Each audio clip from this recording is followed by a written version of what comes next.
What makes me me is so many things. First of all, I'm Canadian, and that's a little bit unusual sometimes. Certainly in the city it was unusual. I'm very passionate about people, and whether it's family, friends, colleagues, clients, I'm really interested in people. I'm interested in what makes people tick, what motivates them, and culture. I guess I'm unique in my attitude to life. I have very much a glass half full approach, and every day is a bonus. Because I have a very rare disease, it kind of focuses the mind a bit more. But I view it as quite liberating because it really makes me appreciate everything. And so it's a bit of a bonus in a weird way. So certainly I find myself to be very happy most days, and I find passion in almost everything I do. So I love my work. I love my campaigning for gender diversity, and I have a wonderful group of friends and family. And I think in my work, I really try to find connections with people. And I find that if I can help people in some way, then I get a real buzz from that. And generally it creates good relationships, and I find that really rewarding. I'm so fortunate to have had many good mentors and sponsors in my career. But I think I had one particular boss starting out who was fantastic. I mean, he really believed in me. He sponsored my work permit to stay in this country. But he had a wonderful way of setting a very high bar for you, high expectation, and really encouraging you. And if he gave you constructive criticism, you wouldn't feel that it was criticism. It was always very much felt, I'm telling you this because I want you to be the best you that you can be. So, you always wanted to exceed his expectations and do very well. And I've always wanted to be like that boss for people that work for me.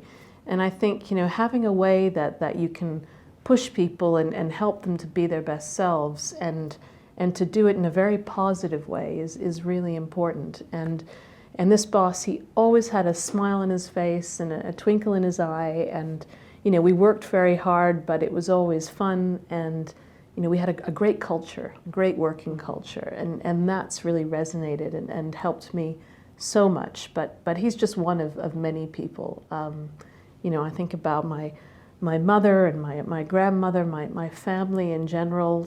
I've been very fortunate to have lots of support. And they talk about shamelessly stealing from people. The people I meet every day, I'm always shamelessly stealing good ideas and tips and things. And so I'm fortunate that I get to meet a lot of very inspirational and interesting people, and I'm still stealing lots of good ideas.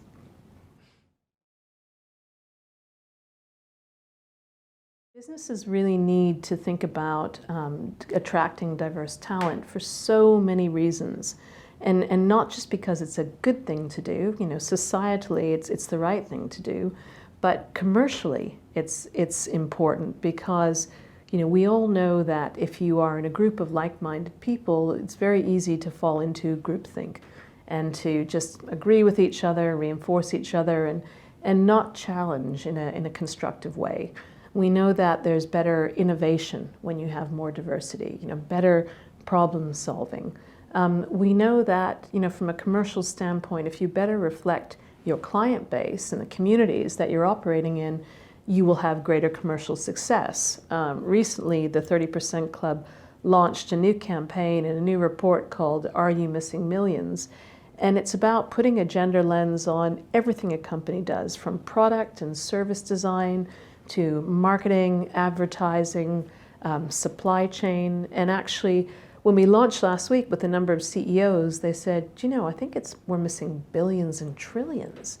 It's more than millions by not thinking about things in a more diverse way. And you need to have diverse workers in order to be able to have these ideas and to think about things differently. So the commercial imperative is really there. How companies can attract more diverse, a more diverse workforce and a more diverse slate of candidates is more challenging. You know, we need to really have better role models. We need to break down stereotypes.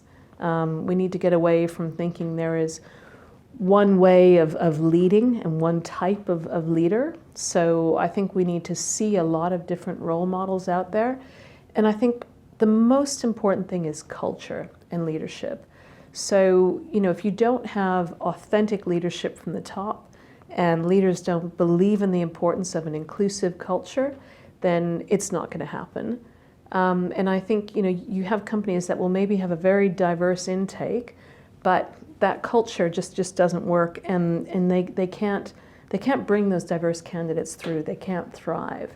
So, you know, what I talk to companies about now is really thinking about their culture and how inclusive it is, and, you know, really focusing on that commercial imperative, because quite honestly, if companies don't think about it now, they're not going to have any workers in the future, because, you know, young people today really care about it. They care about inclusion. They care about the purpose and the values of a company.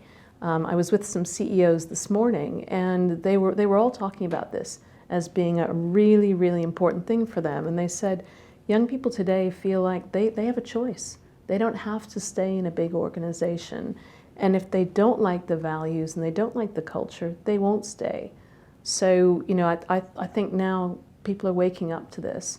And, you know, those companies that focus on culture, they think about, you know, authentic and open leadership, accessible leadership, they'll be the ones that attract diverse talent.